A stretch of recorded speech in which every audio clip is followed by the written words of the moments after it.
कि 5 गोलियां चली और खासकर जो रिपोर्ट्स हैं वो ये बता रही हैं जिस तरह के घाव की प्रकृति है, जो गोली लगने का जो निशान है उसकी जो प्रकृति है उसके हिसाब से ऐसा लग रहा है कि गोली दूर से चलाई गई है। जहाँ एनकाउंटर होना पुलिस का बताया जा रहा है कि जिस जगह पे भरत तिवारी का एनकाउंटर किया गया उस जगह पे 3 गोली चली और पोस्टमार्टम रिपोर्ट में 5 गोली चलने की बात सामने आई है। तो बड़ा सवाल ये है कि आखिर जब 3 गोली वहां चली है तो 2 गोली जो है कब और किस जगह पर मारा गया। जो थाना प्रभारी है वो एक स्टिंग ऑपरेशन जो जारी हुआ था, आपने भी देखा है, उस स्टिंग ऑपरेशन में इस बात का जिक्र किया गया है कि एक गोली जो है उसके गलती से उसके अंडकोश में लग गया था, जिससे अधिक रक्तस्राव हुआ और ब्लीडिंग ज्यादा होने की वजह से जो है वो एक मेजर रीजन हो सकता है उसकी मृत्यु। तो वैसे केस में अगर ये है तो इस पोस्टमार्टम रिपोर्ट में तो अंडकोश में गोली लगी, इस बात का तो कहीं कोई जिक्र है नहीं। तो फिर वैसे केस में थाना प्रभारी का जो स्टेटमेंट है अपने आप में ये भी बहुत बड़ा कहीं ना कहीं एक षड्यंत्र की तरफ इशारा करता है। मतलब गोली जो मारी गई वो शरीर के भीतर ही रह गई। जी, भीतर ही रह गई है जैसा कि बताया गया है रिपोर्ट्स के अनुसार। लेकिन थाना प्रभारी का जो स्टेटमेंट था वो था कि गोली चली और गोली पास हो गया। जब तक वेरीफाइड किसी तरीके से इसको नहीं किया जाएगा तब तक हमें नहीं लगता कि इस पे किसी तरह का स्टेटमेंट देना भी तो उचित है। लेकिन अगर इसको साक्ष्य के तौर पर मान लिया जाए कि पोस्टमार्टम रिपोर्ट सही है तो फिर बहुत सारे सवाल और उठ रहे हैं, नए सवाल उठ रहे हैं। नमस्कार, भरत तिवारी एनकाउंटर को लेकर मचे बवाल के बीच एक बड़ी खबर, एक अपडेट सामने आई है। पोस्टमार्टम रिपोर्ट को लेकर जो सवाल उठ रहे थे, तो एक पोस्टमार्टम रिपोर्ट शाहपुर रेफरल अस्पताल की आ गई है। प्रिंस राज हमारे साथ है, बातचीत करेंगे। 5 गोलियां लगने की पुष्टि हो गई है प्रिंस जी। और जिस तरीके से पोस्टमार्टम रिपोर्ट प्रथम दृष्टया देखा गया है उसमें ये सारी चीजों का जिक्र है कि 5 गोलियां चली और खासकर जो रिपोर्ट्स हैं वो ये बता रही हैं जिस तरह के घाव की प्रकृति है, जो गोली लगने का जो निशान है उसकी जो प्रकृति है उसके हिसाब से ऐसा लग रहा है कि गोली दूर से चलाई गई है। लेकिन अब इसके साथ साथ कुछ सवाल जो है वो डेवलप हो रहे हैं, बड़े सवाल है। सबसे पहले कि जो ग्रामीण वहां थे, जिन लोगों ने उनकी आवाज, गोली की आवाज सुनी थी, वो लोग शुरू से इस बात को कह रहे हैं कि इस जगह पे जहाँ एनकाउंटर होना पुलिस का बताया जा रहा है कि जिस जगह पे भरत तिवारी का एनकाउंटर किया गया उस जगह पे 3 गोली चली और पोस्टमार्टम रिपोर्ट में 5 गोली चलने की बात सामने आई है। तो बड़ा सवाल यह है कि आखिर जब 3 गोली वहां चली है तो 2 गोली जो है कब और किस जगह पे मारा गया।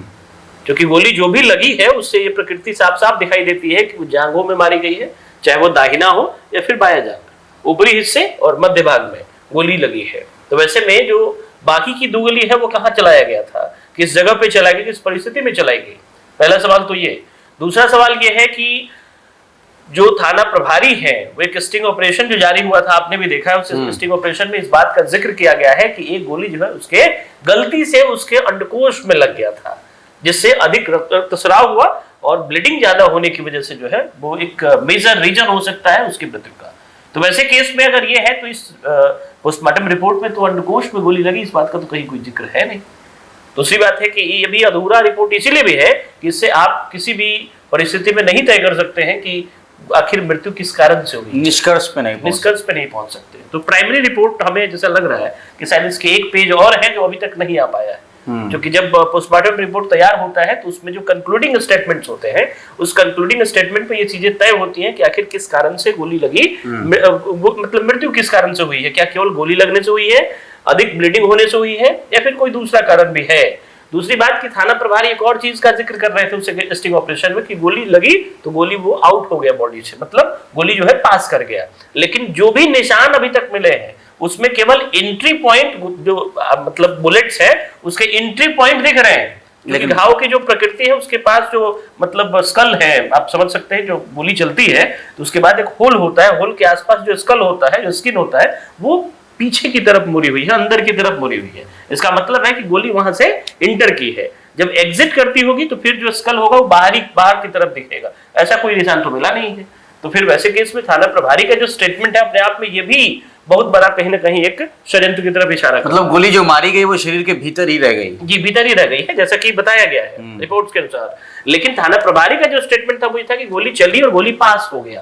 तो गोली जब पास हो गया तो फिर एक निशान तो इसका भी होना चाहिए एग्जिट पॉइंट का, तो वो निशान अभी तक है नहीं। अंडकोश में गोली चलने की बात कही, अधिक ब्लीडिंग होने की मृत्यु का मेन कारण बताया गया कि अंडकोश में गोली लगी गलती से, गोली जो है थाइस पे चलाई। मतलब कहीं ना कहीं अभी तक जो इंतजार चल रहा था पोस्टमार्टम रिपोर्ट को लेकर, तो अभी ये एक पेज सामने आया है, वो भी लिखित वाला स्टेटमेंट है, ये पेन से कलम से लिखा गया है। सारे सवाल साफ नहीं हुए और कुछ सवाल बढ़ गए हैं इस पोस्टमार्टम रिपोर्ट के आने के बाद। अब जब तक पूरा पोस्टमार्टम रिपोर्ट नहीं आता है, क्योंकि एफएसएल और आपको लगता है कि जो तो क्या ये भी मैनेज्ड और कंप्रोमाइज तरीके का अभी लग रहा है? देखिए, अभी तक कोई स्टेटमेंट बनाना नहीं चाहिए, हमें लगता है जब तक पूरा पोस्टमार्टम रिपोर्ट नहीं आ जाता है तब तक कोई स्टेटमेंट नहीं बनाना चाहिए। और सबसे बड़ी बात है कि ये जो आपको पोस्टमार्टम रिपोर्ट है, वायरल अभी जो कंटेंट है वो है, जब तक वेरीफाइड किसी तरीके से इसको नहीं किया जाएगा तब तक हमें नहीं लगता कि इस पे किसी तरह का स्टेटमेंट देना भी तो उचित है। लेकिन अगर इसको साक्ष्य के तौर पे मान लिया जाए कि पोस्टमार्टम रिपोर्ट सही है, तो फिर बहुत सारे सवाल और उठ रहे हैं, नए सवाल उठ रहे हैं। इस बीच एक और चीज की चर्चा है कि जो भरत तिवारी जिस फोन से लाइव कर रहे थे और प्रशासन को पहले से वो चुनौती दे रहे थे, उस दिन भी जो एनकाउंटर हो रहा था उस दौरान भी लाइव में भी बोला गया कि एनकाउंटर मेरा होगा कि इन लोग का होगा, ये समय बताएगा। और एनकाउंटर में मारे जाते हैं। भरत तिवारी बीजेपी के सपोर्टर रहे, एनकाउंटर नीति, योगी के एनकाउंटर नीति के समर्थक भी, उनके प्रोफाइल से पता चला। लेकिन भरत तिवारी एनकाउंटर में जिस दिन मारे गए, आत्मसमर्पण करने के बाद उनको मारा गया।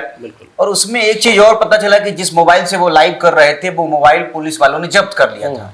उस मोबाइल को लेकर भी बड़ी चर्चा इस वक्त जो है चल रही है। क्योंकि एक वीडियो वायरल हुआ था, हमें लगता है एनकाउंटर से पहले का वीडियो है वो बनाया हुआ।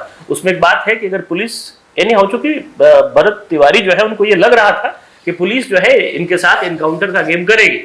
तो वैसे में उन्होंने पहले एक वीडियो बनाया था और वीडियो बनाने में साफ तौर पे कहा गया है कि बाकी सब चीजें तो है ही, लेकिन ये हमारा मोबाइल जो है ये हमारे मृत्यु के बाद या फिर हमारा एनकाउंटर अगर कर दिया जाए तब के बाद ये हमारे परिवार वालों को मिलना चाहिए, दूसरे किसी के हाथ नहीं लगना चाहिए। चर्चा ये हो रही है कि उस मोबाइल में, अभी फिलहाल चूंकि इसकी हम पुष्टि नहीं कर रहे हैं, लेकिन शुरुआती चर्चा जो है वो ये है कि उस मोबाइल में 1400 करोड़ रुपए की घपलेबाजी का प्रमाण था।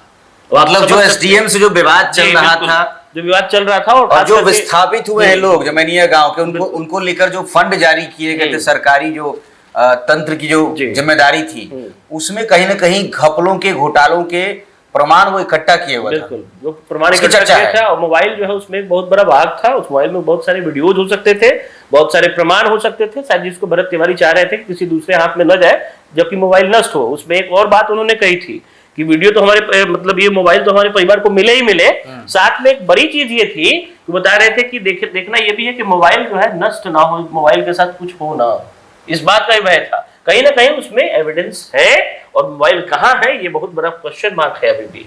क्योंकि इनकाउंटर अगर होता है तो वैसे में इनकाउंटर के ठीक बाद परिवार वालों को जब सूचित किया जाता है तो वहां एक नियम है कि जो भी सामान उसके पास से जब्त होता है वो परिवार वालों को सुपुर्द कर दिया जाता है। लेकिन अभी तक मोबाइल चूंकि के बारे में कोई भी व्यक्ति जो है, जो पुलिस विभाग की तरफ से हो या फिर मतलब किसी दूसरे विभाग के लोग भी, मोबाइल उनका अभी तक न बरामद कर पाए, न इसकी सही सूचना दे रहे हैं कि फोन आखिर है कहाँ।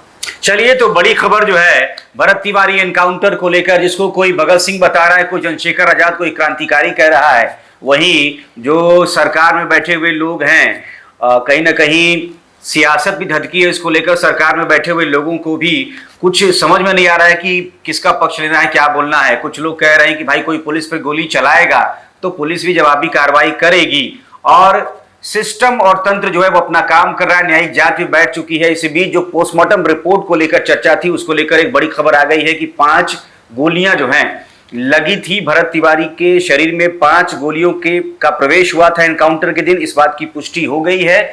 हालांकि अभी ये आधिकारिक नहीं है, ये वायरल हुआ है एक पोस्टमार्टम रिपोर्ट शाहपुर रेफरल अस्पताल का, जो वहां के डॉक्टर हैं उनका, और इसी के आधार पर हम ये खबर आपको बता रहे हैं, जानकारी आप तक पहुंचा रहे हैं कि भरत तिवारी को 5 गोलियां पुलिस ने मारी थी उस दिन, जिस दिन एनकाउंटर हुआ था, आत्मसमर्पण करने के बावजूद।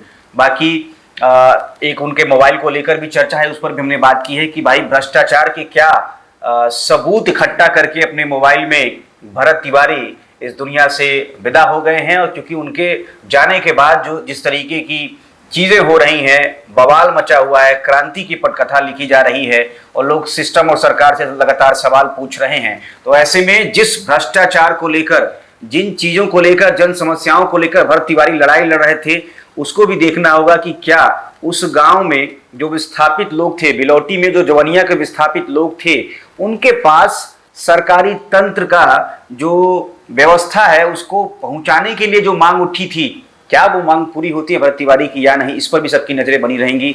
बहरहाल एक रिपोर्ट आई है और एक जानकारी थी, हमने कहा कि आपके साथ जुड़ा जाए। आपके प्रतिक्रिया कमेंट बॉक्स में जरूर दें। बने रहे, शुक्रिया।